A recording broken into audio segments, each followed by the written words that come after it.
বন্ধুরা আমার, তরুণ যুবকেরা আমার, হে আমার মুরব্বিয়ানিরা, শুনে রেখে দিন বাবা, জেনে রেখে দেন। আল্লাহর নবী আল্লাহর রাসূল 622 খ্রিস্টাব্দে হিজরত করেন। 622 খ্রিস্টাব্দে হিজরত করেন। 622 খ্রিস্টাব্দে নবী যখন চলে যাবেন, ভাইরা আমার, তরুণ যুবকেরা আমার, হে আমার মুরব্বিয়ানিরা, মক্কার মানুষেরা আল্লাহর নবীর ঘরটা ঘিরে ফেলেছে। অনেক ঘটনা, বেশি লম্বা চওড়া করে বলবো না। নবী আমার আল্লাহ রাব্বুল আলামিন জানিয়ে দিলেন, হে আমার বন্ধু, এক মুষ্টি মাটি নেন, আয়াতে কারিমা তেলাওয়াত করুন, ফু দিয়ে দুশমনদের চোখের দিকে ফিকে দেন। পুরো বাড়িটার চারিদিকে দুশমনীরা ঘিরেছিল। আল্লাহর নবী আল্লাহর রাসূল এমন সময় আমার আল্লাহর নির্দেশ পেয়ে সেই সময় কিভাবে বেরিয়ে যাবেন রাতের অন্ধকারে, অনেক ঘটনা বাবা আপনারা জানেন। শের খোদা আলী মুর্তজা কারামাল্লাহু ওয়াজহুকে আল্লাহর নবী বললেন, ও হযরতে আলী, তুমি আমার বিছানায় ঘুমিয়ে যাও, সকাল হলে তোমাকে দুশমনীরা যখন দেখতে পাবে তখন বুঝতে পারবে যে আমি নাই সেখানে, তোমাকে আর মারবে না। তবে শুনে রেখে দাও, জেনে রেখে দাও, আমাকে মানুষ বিশ্বাস করে, আজকে তারা আমার শত্রু হয়েছে বটে, তার কারণটা হলো আমি তাদেরকে আল্লাহর একত্ববাদের কথা বলি, আমি তাদেরকে আমি আমার পায়গম্বরের কথা বলি, তাই তারা আমার শত্রু হয়েছে। মক্কার জামিনে মাত্র তখন হাতে গোনা কয়েকজন ইমানদার ছিল, কয়েকজন মাত্র মুসলমান ছিল। কেন বললাম? অনেকে বলে, দেখবেন ইতিহাসের বইতে লেখা থাকে, আমি এমনি তো শিক্ষক মানুষ আপনারা জানেন, একটা উচ্চ মাধ্যমিক হাই সেকেন্ডারি স্কুলে শিক্ষকতার কাজে যুক্ত আছি, টিচার আপনারা জানেন, প্রায় 16 বছর হয়ে গেল। যদিও আমি নিজেকে ছাত্র বলি, কারণ শিক্ষার শেষ নাই, উতলুবুল ইলমা মিনাল মাহদি ইলাল লাহাদ, শিক্ষার শেষ নাই।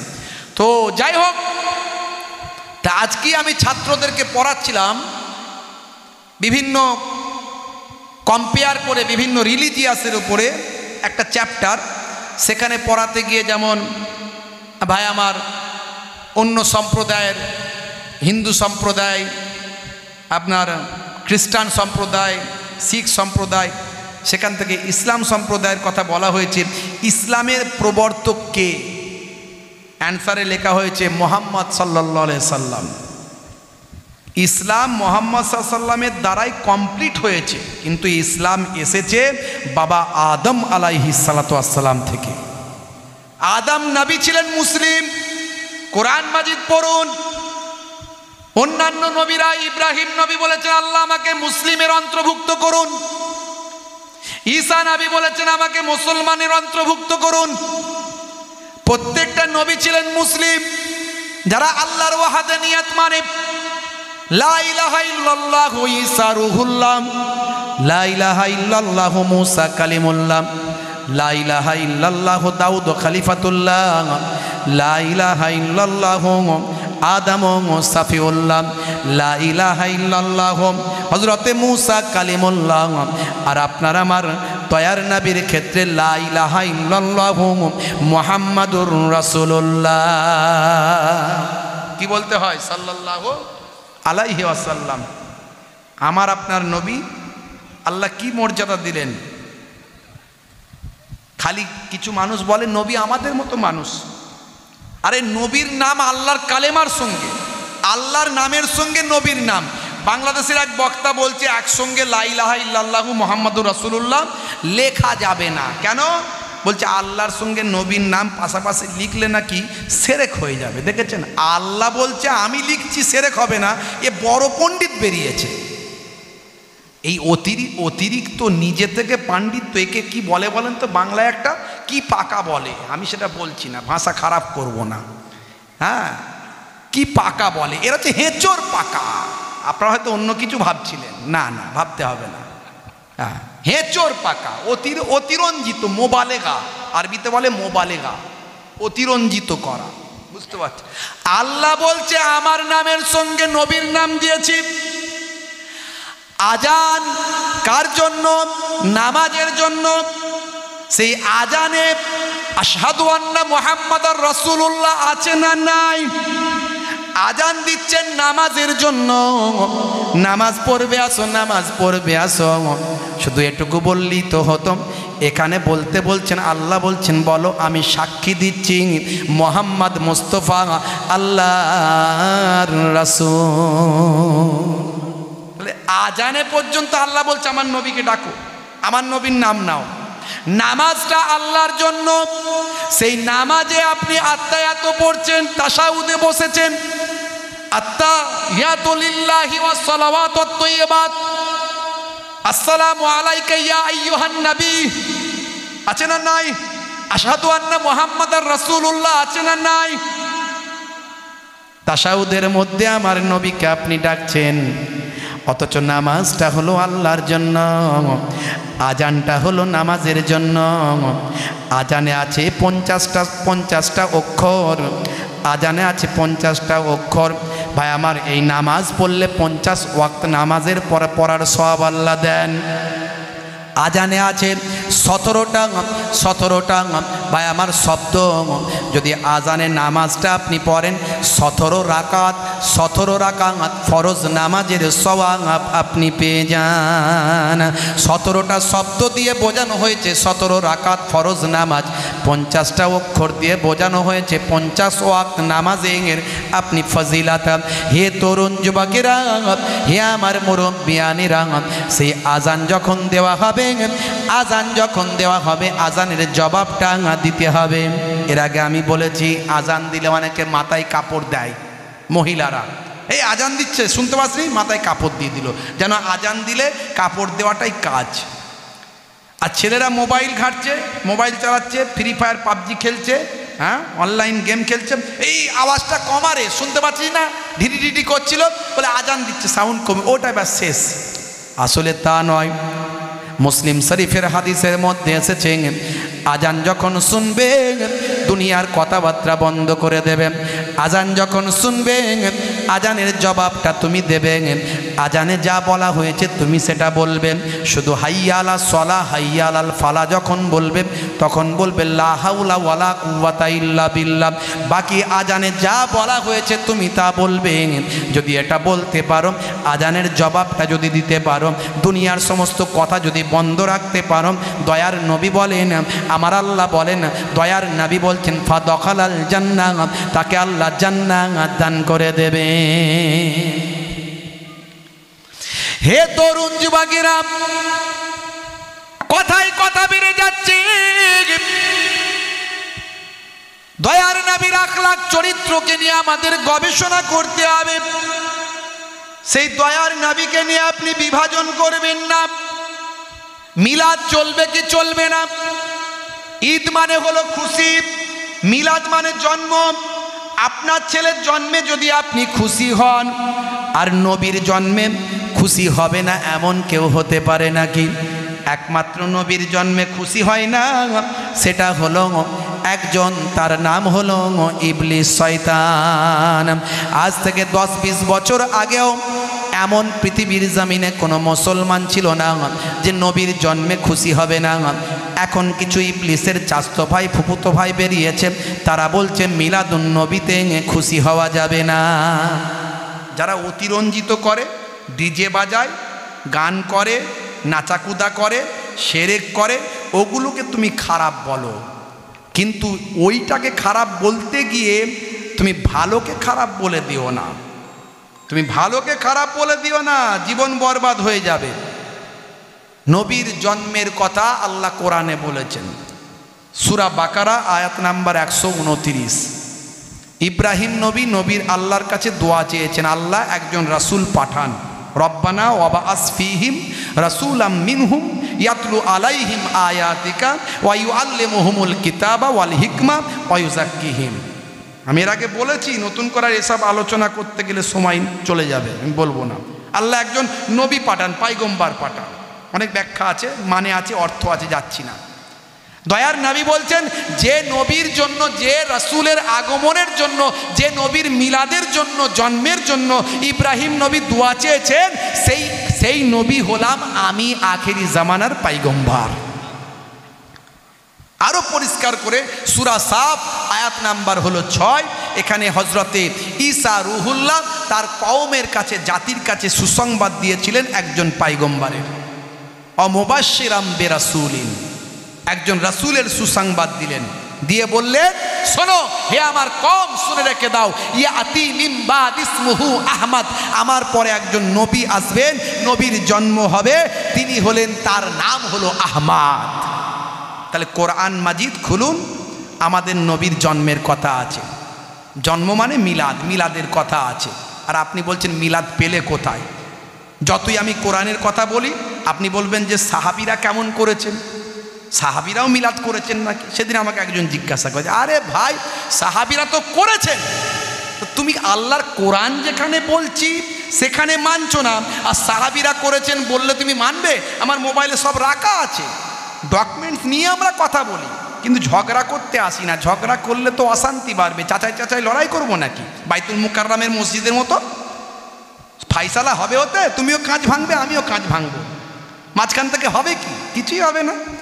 বরং অন্য এই যে ইন্টারন্যাশনাল মিডিয়া হলো, সারা বিশ্ব দেখলো বাইতুল মুকাররম মসজিদে চাচাই চাচাই লড়াই করছে, কাঁচ ভাঙাভাঙি করছে। ভালো হলো, ইসলামের ভালো বার্তা গেল, আমার নবীর সম্মান বাড়লো। ছি ছি ছি ছি ছি, থু থু, আমার নবীর সম্মান বাড়লো, এতে ইসলামের সম্মান বাড়লো, কোরআনের সম্মান বাড়লো মনে হচ্ছে। কেন বসে ফাইসালা করা গেল না? ইন্নামাল মুমিনুনা ইখওয়াতুন ফাআসলিহু বাইনা আখাওয়াইকুম, আল্লাহর কোরআন, মোমেনরা হলো একে অপরের ভাই। তুমিও নামাজ পড়তে গেছো, ও তো নামাজ পড়তে গেছে, সব তো আল্লাহকে ডাকতে গেছে, গিয়ে আল্লাহকে না ডেকে বান্দায় বান্দায় মারপিট করলে, হ্যাঁ কি হবে? লাভ কিছু হবে? হবে না। তুমি তোমার ট্রেনে থাকো, আমি আমার ট্রেনে থাকি, মনটাকে ভালো করো, প্রেম নিয়ে আসো, মহাব্বত নিয়ে আসো, আত্মশুদ্ধি নিয়ে আসো, ত্যাগ নিয়ে আসো, ঘৃণা ছেড়ে দাও, বিদ্বেষ ছেড়ে দাও, অশ্লীলতা ছেড়ে দাও, হিংসা ছেড়ে দাও। আল্লাহর নবীর হাদিস, লা ইয়াদখুলুল জান্নাহ, জান্নাতে প্রবেশ করতে পারবে না যার হৃদয়ের ভিতর যাররা পরিমাণ তাকাব্বুর থাকবে, অহংকার থাকবে, বিদ্বেষ থাকবে, জান্নাতে যেতে পারবে না। আর তুমি মনে মনে করছো আমি দাঁড়িয়ে রেখেছি মানে জান্নাত চলে যাব নাকি? টুপি মাথায় দিলে জান্নাত চলে যাবে? পৃথিবীতে তাকিয়ে দেখো কত বড় বড় দাঁড়িওয়ালা আছে, কত বড় বড় দাঁড়িওয়ালা আছে, অথচ তারা মুসলমান নয়, ইমানদার নয়। তার দাঁড়ি রাখলেই জান্নাত নয়, টুপি মাথায় দিলেই জান্নাত নয়, জুব্বা পড়লেই জান্নাত নয়, নামাজ পড়লেই জান্নাত চলে যাবে, গ্যারান্টি দেওয়ার ক্ষমতা পৃথিবীর কোনো মৌলবীর নাই। দেখো রবিউল আউয়াল এলে মৌলবী চিল্লাবে, মিলাদ চলবে না বলে, সোশ্যাল মিডিয়া জুড়ে হইচই ফেলে দেবে, বিভাজন যাবে ঘরে ঘরে। দেখো রবিউল আউয়াল এলে মৌলবী চিল্লাবে, মিলাদ চলবে না বলে, সোশ্যাল মিডিয়া জুড়ে হইচই ফেলে দেবে, বিভাজন যাবে ঘরে ঘরে। এ যেন ট্রেন্ড চলে সোশ্যাল মিডিয়া জুড়ে, সিজনের ফল মনে করে, কখনো সাবে বারাত, কখনো সাবে মেরাজ, কখনো তারাবি ধরে টাঙানে। এ যেন ট্রেন্ড চলে সোশ্যাল মিডিয়া জুড়ে, সিজনের ফল মনে করে, কখনো সাবে বারাত, কখনো সাবে মেরাজ, কখনো তারাবি ধরে টাঙানে। জেগে ওঠো যুব সমাজ, দ্বন্দ্বের অবসানে, জেগে ওঠো যুব সমাজ, দ্বন্দ্বের অবসানে। ভেজাল মৌলানা ভাইরাল হবে বলে বিতর্ক এরা তুলে আনে, ভেজাল মৌলানা ভাইরাল হবে বলে বিতর্ক এরা তুলে আনে। দেখো রবিউল আউয়াল এলে মৌলবী চিল্লাবে, মিলাদ চলবে না বলে, সোশ্যাল মিডিয়া জুড়ে হইচই ফেলে দেবে, বিভাজন যাবে ঘরে ঘরে। কথা ঠিক না বলবো? দ্বন্দ্ব চায়ের দোকানে, ই বলছে চলবে, বলছে চলবে না, ওইখানেই মানে আর কি বলবো, ভাষা খারাপ, কথা খারাপ, ছি ছি ছি ছি ছি ছি, আপনি করেন না, করেন না, যান না, করতে হবে না। আমি করি, কোরআন হাদিসের দলিল আছে বলেই তো করি। আমি যাদের ফলোয়ার্স, যারা আমাদের ওস্তাদ মুজাদ্দিদুজ্জামান, আমাদের পীর, পীর মানে ওস্তাদ, পীর নামটা শুনে অনেকে চুলকানি শুরু হয়ে যায়, বলে পীর আবার কোরআনে আছে নাকি? কোরআনে আছে? আমি বলি পীর নাম কোরআনে নাই। তুমি নামাজ বলো তো, নামাজ? বলে হ্যাঁ বলি। তো নামাজ নাম যদি কোরআনে খুলে দেখাতে পারো 1 লাখ টাকার পুরস্কার দেবো, দেখাও দেখি। সাধারণ সাদাসিধে মানুষগুলোকে কেন বোকা বানাচ্ছ? হ্যাঁ, কেন বোকা বানাচ্ছ? রোজা রোজা করো, রোজা নাম কোরআনে খুলে দেখাও, 1 লাখ টাকা পুরস্কার দেবো। পাবে খুঁজে? কোরআনে পাবে? তাহলে পীর নাম কেন কোরআনে খুঁজছো, হাদিসে খুঁজছো? আরে কোরআন আর হাদিস তো আরবিতে লেখা, তো ওতে পীর নাম পাবে কোথায়? পীরটা তো ফার্সি শব্দ। এই যখন আমাদের দেশে সুলতানরা, মোগলরা যখন রাজত্ব করেছে, তখন পীর নামটার বেশি প্রচলন হয়েছে। তো পীরের সঙ্গে সঙ্গে মুর্শিদ কথাও তো বলা হয়, যেমন নামাজের সঙ্গে সঙ্গে সলাৎ বলা হয়, সম বলা হয়, সিয়াম বলা হয়। এই সলাৎ, সম এইগুলো যেমন কোরআনে আছে, তেমন মুর্শিদ কথাটাও কোরআনে আছে। জোরে বলুন সুবহানাল্লাহ। এই ওস্তাদ, আরে মুর্শিদ মানে ওস্তাদ, পীর মানে ওস্তাদ, শেখ মানে ওস্তাদ, টিচার। এই টিচার ছাড়া চলবে না। আল্লাহ বলেছে একটা টিচার তোমরা ধরো, টিচারের প্রয়োজনে হেল্প নাও, এটা কোরআনে আল্লাহ বলে দিয়েছেন। ফাসআলু আহলা যিকরি ইন কুনতুম লা তা'লামুন, এই তো বলে দিয়েছে আল্লাহ, টিচারের কথা বলেছে। তুমি যেটা জানো না, জাননেওয়ালার কাছে জেনে নাও। তো জাননেওয়ালার কাছে জানতে গেলে সে আপনার ওস্তাদ হবে কি হবে না? আপনি যেটা জানেন না, মাস্টারের কাছে জানতে যান, তো মাস্টার তো আপনার নাকি? এই আমার কথা কি খারাপ লাগছে? যারা বলেন খারাপ লাগছে, কারো বিরুদ্ধে বলছি, যারা বলেন কারো বিরুদ্ধে বলছি, তবলিগ জামাতের বিরুদ্ধে বললাম, দেওবন্দীদের বিরুদ্ধে বললাম, বেরেলভিদের বিরুদ্ধে বললাম, আহলে হাদিসদের বিরুদ্ধে বললাম, কারো বিরুদ্ধে বলেছি, লামাযহাবীদের বিরুদ্ধে বলেছি। কারণ আমি বিরুদ্ধে বলার লোক নয়, সবাইকে ঐক্যবদ্ধ করার লোক, সবাইকে ঐক্যবদ্ধ করার লোক। দেওয়ালে পিঠ ঠেকে গেছে, দেওয়ালে পিঠ ঠেকে গেছে। আর কতদিন দলবাজি করবে? দলবাজি বন্ধ করে তুমি তোমার আকীদা যেটা নিয়ে চলছো সেটা বুকে নিয়ে চলো, অন্যের মাঝখানে বিভ্রান্ত ছড়াও না। আমি আমারটা নিয়ে আমার ভালোবাসার মানুষদেরকে আমি বলি যে আমার দোকানের দইটা ভালো বাবু, অন্য দোকানে যাবি না, এই দই পাবি, জীবন ঠান্ডা হবে, জান ঠান্ডা হবে, এই দই খা, সারা জীবন খেয়ে যা। অন্য দোকানে খেতে যাবি, বুঝতে পারবি ঠেলা। তুমি তোমারটা বলকে যাও, দ্বন্দ্ব নাই, দ্বন্দ্ব নাই। হে তরুণ যুবকেরা, খুবই সংক্ষেপ করে বলবো, আল্লাহর নবী, আল্লাহ রাসূল হযরতে আলী মুর্তজা কারামাল্লাহু ওয়াজহুকে বিছানায় শুইয়ে দিলেন। এইরকম একটা কঠিন পরিস্থিতি, দুশমনেরা সারা ঘরটাকে ঘিরে ফেলেছে। হে তরুণ যুবকেরা, হে আমার বন্ধুরা, এমন সময় দেখতে পাওয়া যায়, আমার আল্লাহ তাআলা জানিয়ে দিলেন, আয় আমার বন্ধু আপনি, আয় আমার হাবিব, আয় আমার বন্ধু, এক মুষ্টি মাটি নিয়ে আল্লাহর আয়াতে কারিমা তেলাওয়াত করে ফোঁক দিয়ে দুশমনদের চোখের দিকে ফিকে দেন। দুশমনদের চোখের দিকে ফিকে দিয়ে আপনি ঘর থেকে বেরিয়ে যাবেন। আপনার হেফাজতের দায়িত্বটা আমি আল্লাহ গ্রহণ করেছি।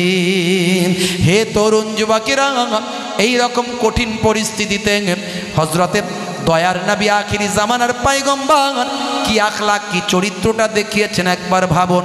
এই রকম কঠিন পরিস্থিতিতেও দয়ার নবী আমার হযরতে আলীকে বললেন, ও বাবা আলী, তুমি আমার বিছানায় শুয়ে পড়ো।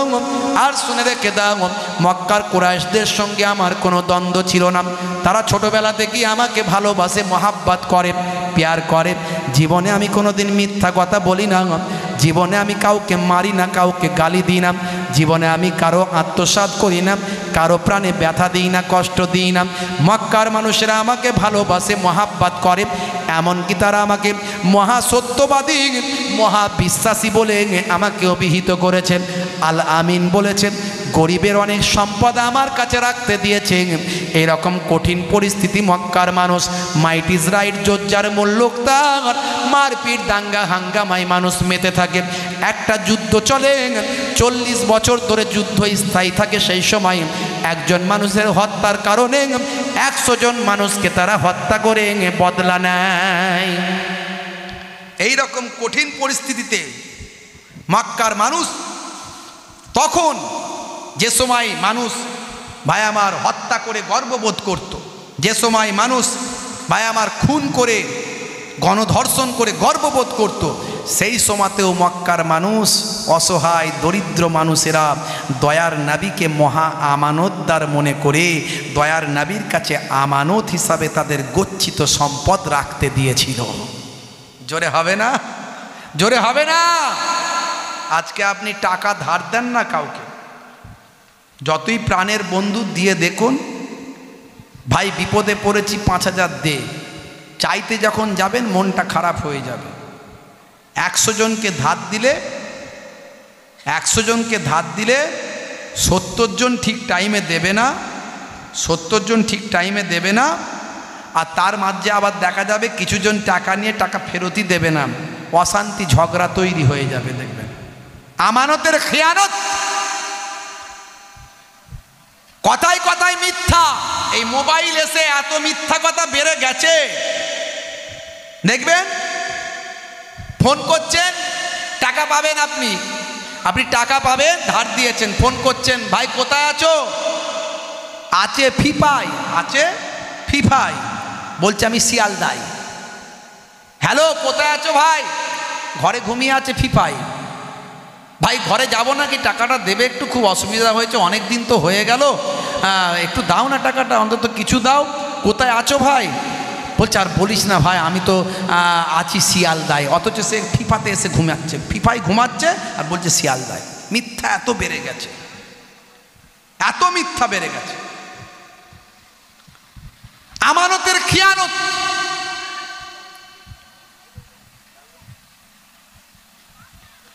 আল্লাহর নবী বলেন মুনাফিকের আলামত হলো 3টে। আয়াতুল মুনাফিকে সালাসা,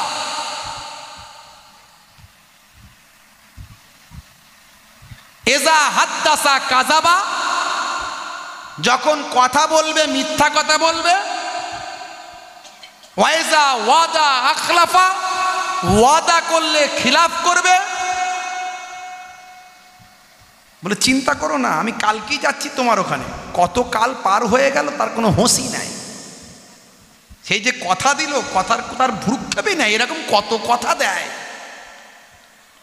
চিন্তা করো না, আমি তোমাকে ঠিক টাইমে দিয়ে দেবো, কোনো খবর নাই। ওয়াইজা ওয়াদা আখলাফা, যখন ওয়াদা করবে তার খিলাফ করবে।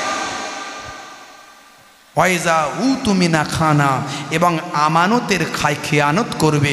আল্লাহর নবী বললেন এই 3টে হলো মুনাফিকের চরিত্র।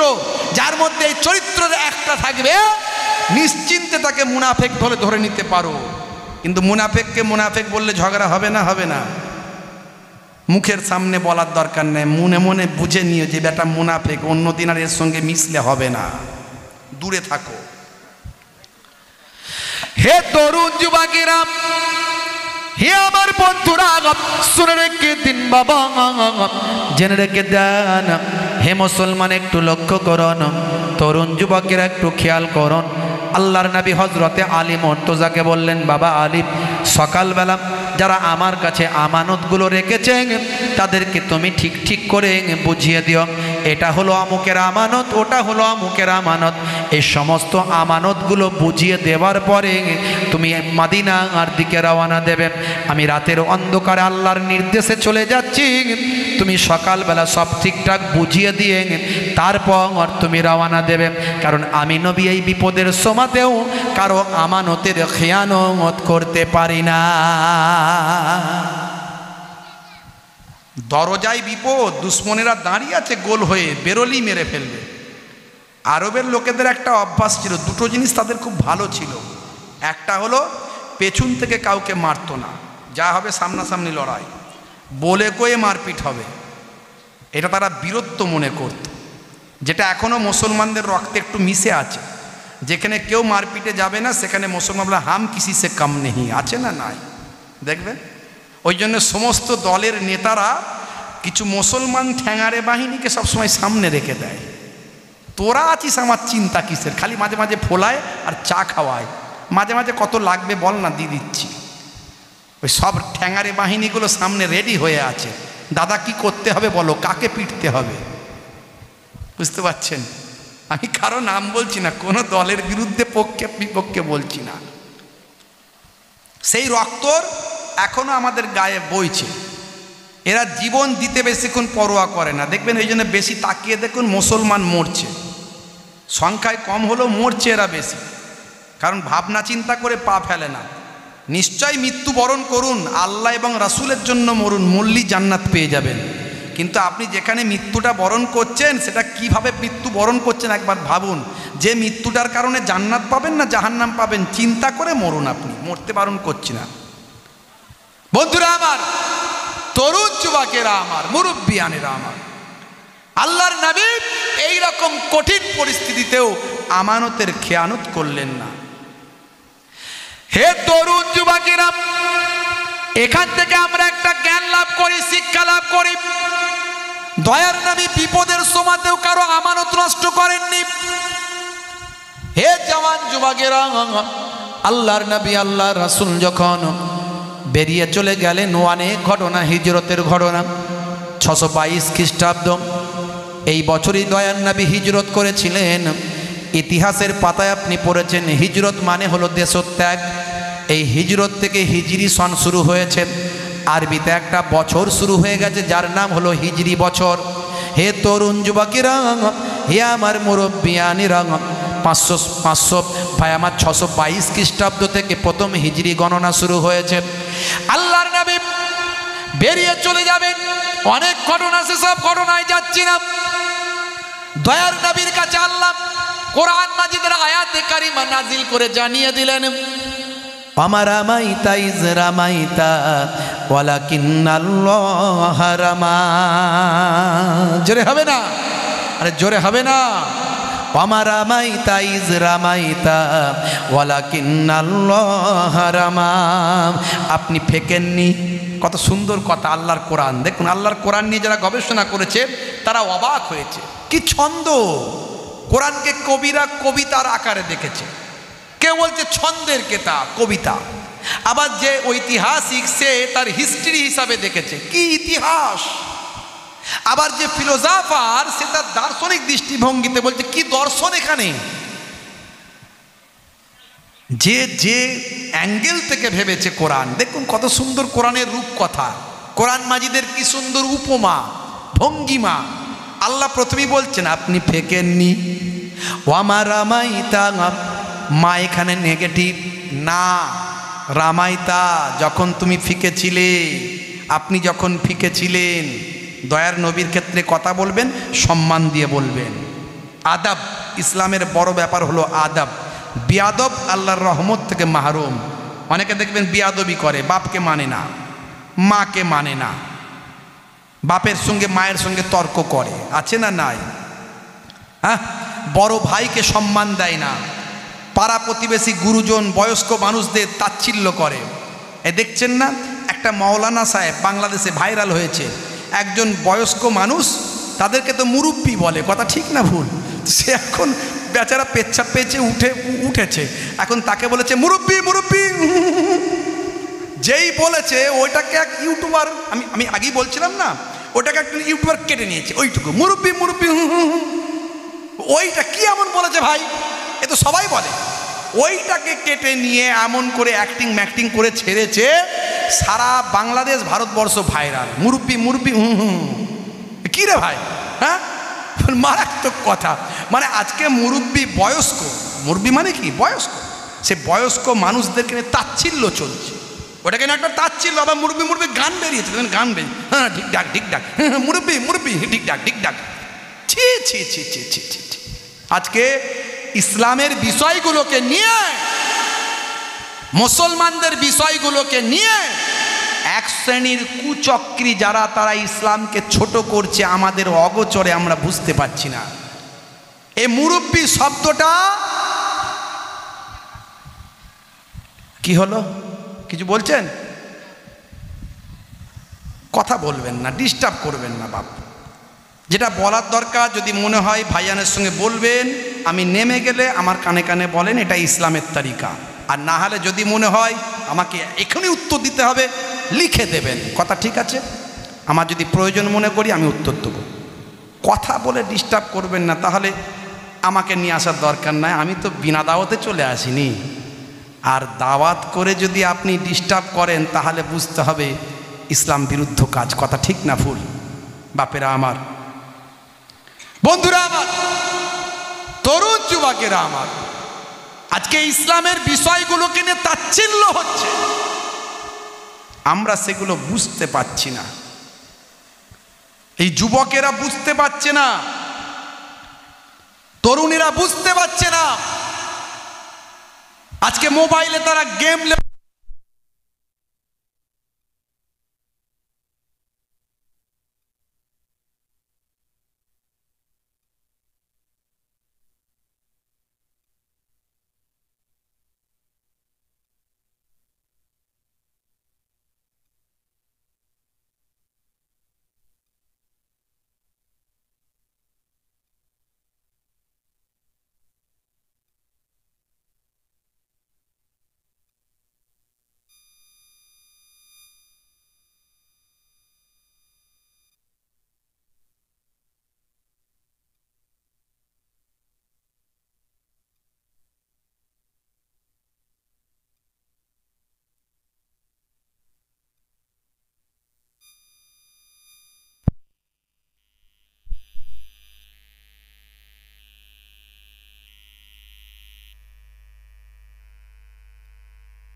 সাল্লি আলা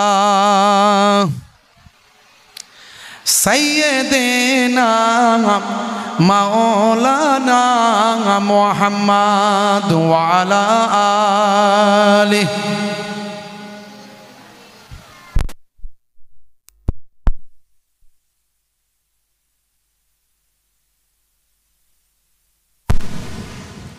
তরুণ যুবকেরা আমার, মুরব্বিয়ানেরা আমার, আজকে সোশ্যাল মিডিয়ায় গেম লোড হয়েছে, অসংখ্য গেম লোড হয়েছে। আজকে আপনার আমার ঘরের যুবক ছেলেগুলোর ব্রেনকে খারাপ করে দেওয়ার জন্য, যাতে তারা গেমে আসক্ত থাকে, যাতে তারা শিক্ষা থেকে দূরে সরে থাকে, নিজের পায়ে দাঁড়িয়ে প্রতিষ্ঠিত যাতে হতে না পারে, নিজের পার্সোনালিটি, নিজের ব্যক্তিত্ব তৈরি করতে না পারে, অসংখ্য গেম মার্কেটে দিয়ে দেওয়া হয়েছে। সেলিব্রিটিরা সেই সব গেমগুলো অ্যাড করছে। আপনারা দেখেছেন সেই সব গেমগুলো সেলিব্রিটিরা অ্যাড করছে। বড় বড় সেলিব্রিটি যারা, শাহরুখ খান বলছে এই গেমটা লোড করো, এত ইনকাম। শেষে তাড়াতাড়ি করে বলে দিচ্ছে, তবে কিন্তু বুঝে সুঝে খেলতে হবে, নাহলে কিন্তু হেরে যেতে পারে, মানে হেরে গেলে ক্ষতি হতে পারে, মানে হিন্দিতে বলছে, আমি তার বানানটা বলে দিচ্ছি। ওটা খুব তাড়াতাড়ি করে বলে দিল, আর প্রথমে বলে দিল ভালো করে, এই গেমটা খেললে এত টাকা ইনকাম করা যাবে। ছেলেরা মাথা খারাপ, রাতেই লোড করে দেখি খেলে কিছু ইনকাম করা যায় কিনা, ফকির হয়ে যাচ্ছে। আমার একটা অ্যাপ, মানে এত অ্যাড চলছে, যে অ্যাপটা থেকে আমি টাকা পয়সা টুকটাক লেনদেন করি, পেটিএম, সেখানে পর্যন্ত অ্যাডের উপরে অ্যাড দিচ্ছে। কত অ্যাড পাঠিয়েছে দেখুন। এইগুলো ছিল না আবার দুদিন আগে, এগুলো আবার চলে এলো।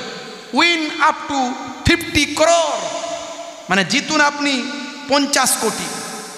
তারপর আছে রুস 50 ফ্রি, লুডু, আগেরটা হলো এমপিএল, তারপরেরটাও লুডু, উইনজো লুডু, তারপরেরটা উইন 10 লাখ ডেলি, হ্যাঁ, তারপরে আপনার আছে স্টার হেলথ, তারপর আছে রামি সার্কেল, তারপর আছে রামি ওলা, মাই 11 সার্কেল, মানে কত যে দিয়েছে তার ঠিক নাই।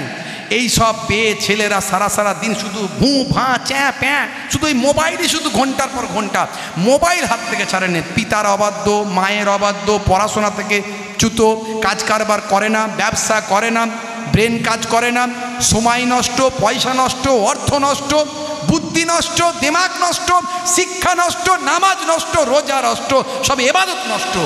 মনে রাখবেন, এই যে নেশাখোর হয়ে যাচ্ছে তারা, মোবাইলের নেশা, গেমের নেশা, ইসলামটাকে আপনার আমার মুসলমানদের চরিত্র ধ্বংস হয়ে যাচ্ছে, বিভিন্নভাবে ধ্বংস করছে। একটা পাশ্চাত্যের একটা চক্র সারা পৃথিবীটাকে একটা গ্রাস করছে অন্যভাবে। বন্ধুরা আমার, শুধু তাই নয়, দেখবেন আমাকে একজন পাঠালো, হঠাৎ করে একজন পাঠালো, হুজুর আপনি হয়তো জানেন না, আপনি জানেন না এই যত ভিডিও আছে, নোংরা ভিডিও আছে মোবাইলে নোংরা ভিডিও আছে, কিছু ছেলেপুলে দেখে। আমি বলি ডিলিট করো, মোবাইলে কোনো নোংরা ভিডিও রাখবে না। যে ভিডিও রাখলে তোমার সম্মান নষ্ট হয়, তুমি মারা যাবে, তুমি মারা যাওয়ার পর মোবাইলটা তোমার বাপ দাদু চাচার কাছে চলে যাবে, তোমার ছেলে মেয়েরা দেখবে, খুলে দেখবে আমার বাপ ছিছি, আমার ছেলে ছিছি, আমার ভাই ছিছি, এই রকম মোবাইল তার, এই রকম ভিডিও তার মোবাইলে, এই রকম ছবি তার মোবাইলে। আজই ডিলিট করো তোমার মোবাইল থেকে। হুজুর আপনি জানেন না, মোবাইলে অনেক অশ্লীল ভিডিও আছে, বিভিন্ন অ্যাপ আছে, সেখান থেকে পাওয়া যায়। আমাকে লেখা পাঠিয়েছে, দিয়ে বলেছে হুজুর আমি তথ্য বের করেছি, এটা একটু প্রচার করবেন। ইসলামের বদনাম করার জন্য পাশ্চাত্যের মানুষেরা যারা ইসলামের দুশ্মন, ওটা হবে না। তা এখন আর সময় নাই, 5 মিনিট 10 মিনিট আমি থাকবো। আর হ্যাঁ 15 ছেড়ে দেবো তো, আমি 15 আর 10 মিনিট তুললে আমি তার কথাটা শেষ করতে পারবো না। উনি তুলবেন, অসুবিধা নেই, কথাটা শেষ করতে পারবো না। না না 10:30 আমার ওখানে পৌঁছে দাও। আপনাদের কথা আমি রেখে শেষে নিয়েছি, ওদের দাওয়াত আগে, কথা ঠিক তো? ব্যাস, তাহলে আপনাদের কথা রেখে নিয়েছি, কোনো ওদের যেন অসুবিধা না হয়। ভাইরা আমার, তরুণ যুবকেরা আমার, হে যুবকেরা ভালো করে শুনুন, সাচ্চা মুসলমান হয়ে যান, নবীর আখলাক চরিত্রগুলোকে অবজার্ভ করুন, ভাবুন। দয়ার নবী যখন মক্কা ছেড়ে মদিনায় যাচ্ছেন, অনেক কথা আমি বাদ দিলাম। মুসলমানদের দেশপ্রেম নিয়ে যারা প্রশ্ন তোলে, হে তরুণ যুবকেরা, আমি তাদের বলবো, দয়ার নবী দেশপ্রেম শিখিয়েছেন। হুব্বুল ওয়াতান মিনাল ঈমান, দেশপ্রেম হলো ঈমানের অঙ্গ। শুধু তাই নয়, দয়ার নবী আমার জীবনে জিন্দেগিতে বাস্তবায়িত করে দেখিয়ে দিয়েছেন।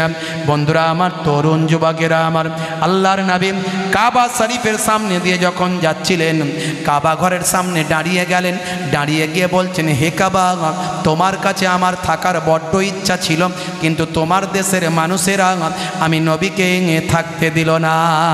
তুমি সাক্ষী থেকো, তুমি সাক্ষী থেকো, হে কাবা, তোমাকে আমি ভালোবাসি, তোমার দেশকে আমি ভালোবাসি, এটা আমার মাতৃভূমি, আমি আমার মাতৃভূমি ত্যাগ করে চলে যেতে বাধ্য হচ্ছি। কাবা, আমার মাতৃভূমির দেশের মানুষেরা আমাকে থাকতে দিল না, আমি তোমাকে ভালোবাসি, হে কাবা তুমি সাক্ষী থাকো।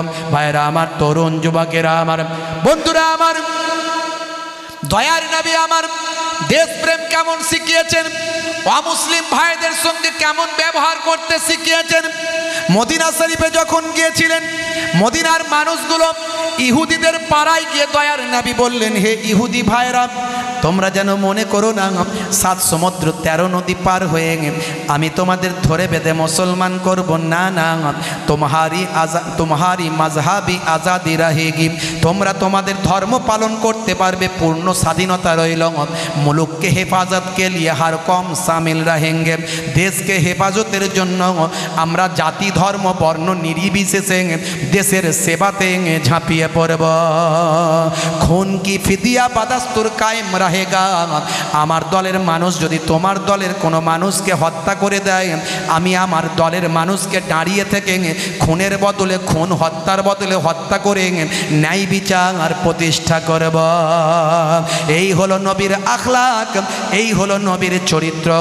মুসলমানরা যেখানে থাকবে, অমুসলিম হিন্দু খ্রিস্টান জৈন বৌদ্ধ সবাই যেন নিরাপত্তা পায়, সবাই যেন নিরাপত্তা লাভ করতে পারে, টেনশন ফ্রিভাবে থাকতে পারে, এই নির্দেশ স্বয়ং আল্লাহর নবী। দেখুন, নবীর আখলাক অবজার্ভ করুন, নবীর চরিত্র অবজার্ভ করুন। ও কাবারে তুমি করো না আমায় পর, তোর তোর কিনারে বসে আমি ডাকতাম খোদার। ও কাবা রে তুমি করো না আমায় পর, তোর কিনারে বসে আমি ডাকতাম খোদার।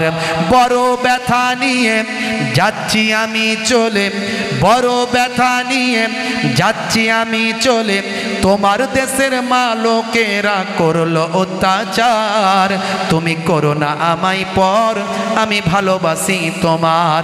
তুমি করো না আমায় পর, আমি ভালোবাসি তোমার। ও কাবা রে তুমি করো না আমায় পর, তোর কিনারে বসে আমি ডাকতাম খোদার। বড় ব্যথা নিয়ে যাচ্ছি আমি চলে, বড় ব্যথা নিয়ে যাচ্ছি আমি চলে, তোমার দেশের লোকেরা করলো অত্যাচার। তুমি করো না আমায় পর, আমি ভালোবাসি তোমার। তুমি করো না আমায় পর, আমি ভালোবাসি তোমার। বলুন না সুবহানাল্লাহ। কি আখলাক, কি চরিত্র নবী আমার দেখালেন। সেই আখলাক, সেই চরিত্র আমরা যেন বাস্তবায়িত করতে পারি। নবী পাকের জীবন জিন্দেগির এক একটা আলোচনা, এক একটা পাঠ পাঠ আলোচনা করলে সেখান থেকে অসংখ্য শিক্ষা আমরা গ্রহণ করতে পারি। শুধু আমরা নবীর সিরাত আর মিলাদ শুনলেই হবে না, সেখান থেকে অবজার্ভ করতে হবে, গ্রহণ করতে হবে। নবী প্রেম শিখিয়েছেন। কি প্রেম শেখালেন? আল্লাহর নবী বলছেন, হে দুনিয়ার মানুষ শুনে রেখে দাও, ইয়াকুনু ফি মাহানাতে আহলিহি ওয়া ইয়াকুমুল বাইতা ওয়া ইয়াহলিবুনা সাতা ওয়া ইয়াখিতা সাওবাহু ওয়া ইয়াকসিফানা আলাহুম ওয়া ইয়াহমিলু বিজাতিম মিনাস সুক। আল্লাহর নবী আম্মা জান বলেন, তোমাদের নবী বাড়িতে ছোট ছোট কাজগুলো স্ত্রীর সঙ্গে নিজে হাতে করতেন। দয়ার নবী স্ত্রীর সঙ্গে নিজে হাতে কাজগুলো করতেন। মাঝে মাঝে নবী আমার ঘরটা নিজে হাতে ঝাড়ু দিতেন। দয়ার নবী মাঝে মাঝে ছেঁড়া জামাগুলো নিজে হাতে সেলাই করতেন। দয়ার নবী ছেঁড়া জুতোটাও মাঝে মাঝে নবী আমার সেলাই করতেন। দয়ার নবী মাঝে মাঝে বাজারে গিয়ে বাজারটা নিজে হাতেই কাঁধে করে বয়ে বাড়িতে নিয়ে আসতেন। আমি কত বড় হুজুর, হ্যাঁ, কত বড় পীর সাহেব, কত বড় মাওলানা সাহেব, শেখ মুফতি সাহেব, হাজি সাহেব, কাজী সাহেব, ইমাম সাহেব, ডাক্তার সাহেব, মাস্টার সাহেব, পৃথিবীর বুকে নবীর থেকে বড় সাহেব আর কেউ হবে না। গুগল খুলুন, আমি বলছি না, গুগল খুলুন, সেখানে লিখুন who is the greatest person in the world. Google আপনাকে অ্যান্সার দেবে, greatest person in the world of prophet মুহাম্মাদুর রাসূলুল্লাহ সাল্লাল্লাহু আলাইহি ওয়াসাল্লাম। আরও তো অনেকের উক্তি আছে, বক্তব্য আছে, যাচ্ছি না। গুগল এখন সবার কাছে সবচেয়ে গ্রহণযোগ্যতা অর্জন করেছে। পৃথিবীর 500 কোটি মানুষ কিছু কম বেশি, সেই গুগল খুলুন। তা সেই নবীর থেকে বড় সাহেব আর কেউ নাই। আর আমরা নিজেরা অহংকার, তাকাব্বর, পকেটে পয়সা হয়েছে, ক্ষমতা হয়েছে, দেখতে সুন্দর, বডি হয়েছে, বাড়িটা ভালো করেছে, গাড়িটা বড় কিনেছে, বাবা জমিনে পা পড়তে চাই না। বুঝতে পারছেন? চরিত্র বদলান, জীবন বদলে যাবে।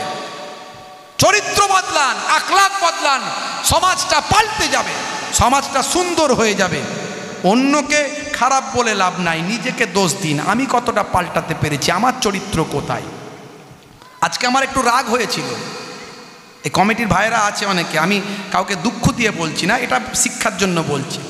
আমি 200 কিলোমিটার দূর থেকে এসেছি, আমাকে নিয়ে এসে সোজা মসজিদে ঢুকিয়ে দিয়েছে, দিয়ে নামাজ পাড়িতে বসিয়ে দিয়েছে। এটা ইসলাম তো নয়। মেহমান এলে আগে মেহমানকে একটা রুচিশীল জায়গায় বসতে দাও। মসজিদ নিশ্চয়ই রুচিশীল জায়গা, সবচেয়ে ভালো জায়গা, কিন্তু মসজিদ নামাজের জায়গা। একটা মেহমান এলে তার ইস্তেঞ্জা পেতে পারে, তার পানির পিপাসা পেতে পারে, সে অনেক অসুবিধা ফিল করতে পারে, দুটো কথা বলার দরকার আছে। মসজিদ তো ইবাদতের জায়গা, দুনিয়ার কথা বলার জায়গা নয়। আমি ওনাদেরকে খারাপ বলছি না, একটা শিক্ষার জন্য বলছি। এটা আমার প্রথমে একটু খারাপ লেগেছে, কিন্তু আমি কোনো চেঁচামেচি করিনি, কোনো রাগ দেখাইনি, কোনো বক্তব্য দিইনি। আমি ভাইকে বললাম এটা কেমন হলো, ভাই সঙ্গে সঙ্গে বোঝালেন। আমি বললাম ঠিক আছে, যা হয়েছে, নামাজের তো টাইম হয়েই গেছে, 8:30 বাজলো, আজানটা হয়ে যাক, আমি নামাজটা পড়ে নিয়ে তারপরে বসবো।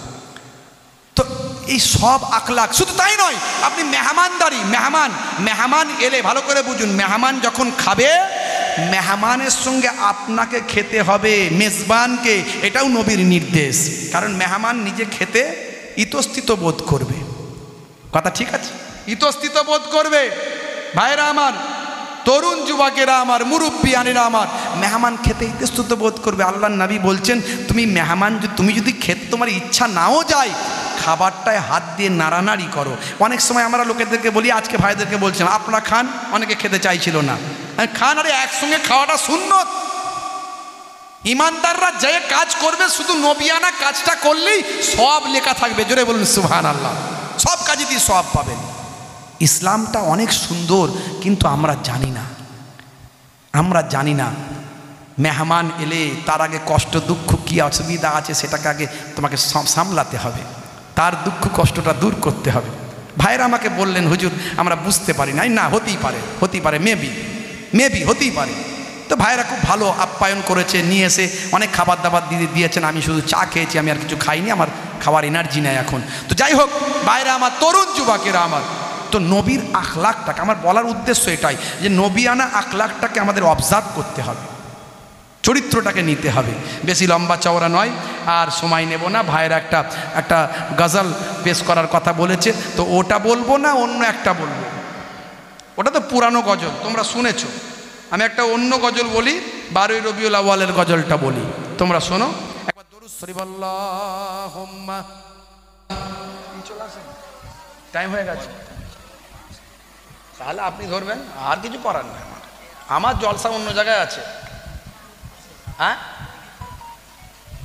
কোথায়? নেওয়ার দিকে ধার।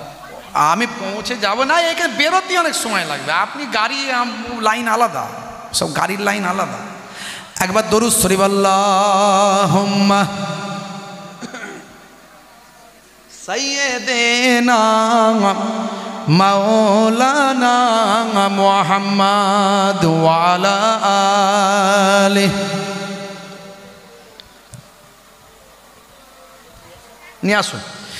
12ই রবিউল আউয়ালে রহমত ওয়ালা নবী এলো রে। জোরে হবে না? 12ই রবিউল আউয়ালে রহমত ওয়ালা নবী এলো রে।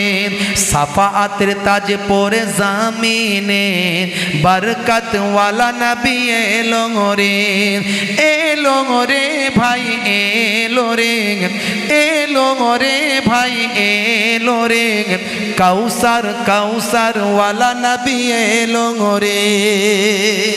জোরে হবে না? আরে জোরে হবে না সুবহানাল্লাহ? বললে সওয়াব আছে না নাই? অনেক সওয়াব। বলবেন জোরে, অন্তর থেকে ভালোবেসে বলবেন। ওই কুরাইশ বংশের ভিতরে মা আমিনার রেহেমে আব্দুল্লাহর ওই বাগানে এলে তুমি নূর জেলে। ওই কুরাইশ বংশের ভিতরে মা আমিনার রেহেমে এলে তুমি নূর জেলে আব্দুল্লাহর ওই বাগানে। ওই বাগানের ফুলকলি, ওই বাগানের ফুলকলি ফুটলো সারা ভুবনে। 12ই রবিউল আউয়ালে রহমত ওয়ালা নবী এলো রে। সাফাআতের তাজ পরে জামিনে বরকত ওয়ালা নবী এলো রে। এলো রে ভাই, এলো রে ভাই, এলো রে। কাউসার ওয়ালা নবী এলো রে। জোরে হবে না? জোরে হবে না? দয়ার নবীকে আল্লাহ কাউসারের মালিক করবেন, কথা ঠিক না ভুল? সেই কাউসারের মালিক তিনি হবেন, যাকে পানি দেবেন তিনি পাবেন। ইন্না আতাইনা কাল কাউসার, আছে না নাই? জোরে বলেন। তাহলে আমার নবীকে আল্লাহ ক্ষমতা দেবেন। বলছে সেদিন সবাই নফসি নফসি করবে, আমার নবীও নাকি নফসি নফসি করবে। বলেন না নাউজুবিল্লাহ। বলছে নবীদেরও গোনা আছে। বাংলাদেশের এক বক্তা বলছে নবীদেরও গোনা আছে আর সাহাবীদেরও গোনা আছে। মনে রাখবেন, ঈমান চলে যাবে এই কথাটা বললে, ঈমান চলে যাবে। সমস্ত নবীদের আগের পরের গোনা আল্লাহ মাফ করে দিয়েছেন। আর বলছে নবী